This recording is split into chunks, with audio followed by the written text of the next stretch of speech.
Say you've got somebody listening to this. They are completely fed up. They look like a slob, maybe wearing tracksuits the whole time, or they just don't know where to start.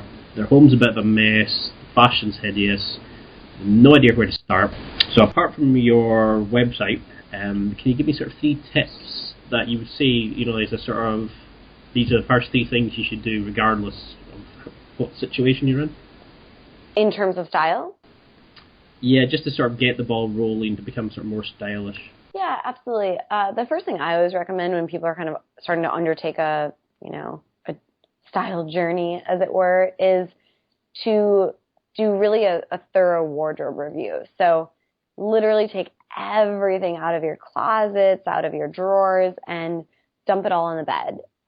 This is something that you could undertake with a friend or a significant other if they're willing, but you can do it on your own too, but you kind of have to be willing to be objective. So take everything out, and then you start separating things into piles, right? So you say, this stuff I'm going to take to the tailor. Maybe it's a shirt that's been missing a button for the last year and a half, and every time you pull it out of the closet, you're like, oh, right, it's missing a button, and then you put it back in and promptly forget about it.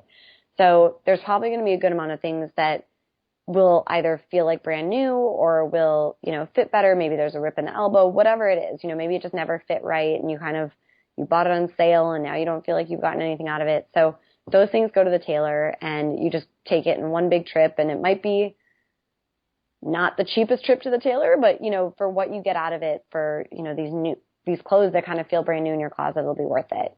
The next pile is just get rid of it, right? There's things where no amount of tailoring can save them. They haven't been in fashion in forever. They don't make you feel good when you wear them. Maybe you got it on sale, but there's just no saving it. It's not your color. It's not your vibe, but you were just like, well, it's such a good deal, but it's not a good deal if it's just taking up room in your closet.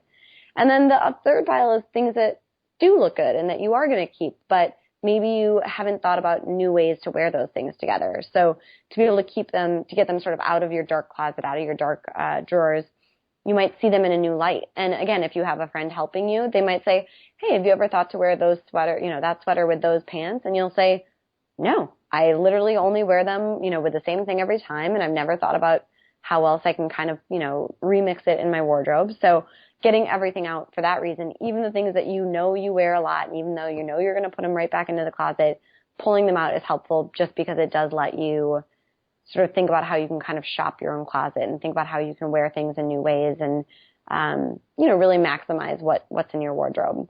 And then once you have everything sorted into piles, you'll also start to get a sense of, oh, wow, I keep buying gray slacks. Maybe I don't need any more gray slacks. Maybe I need a pair of navy slacks, or I have 3 pairs of sneakers, but no dress shoes, better rectify that. So it's also a good way of kind of seeing your blind spots. So the things that you buy too much of, and then the things that you actually need.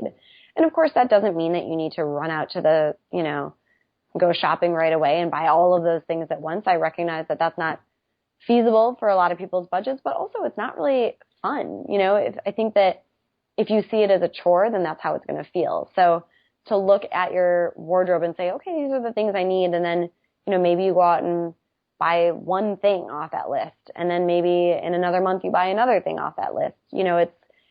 It's a way to sort of slowly work on your wardrobe without it feeling like this massive overhaul and, oh, I have to be this new, brand new, different person tomorrow. It shouldn't be like that. It's always going to be an evolution. So that's where I'd start.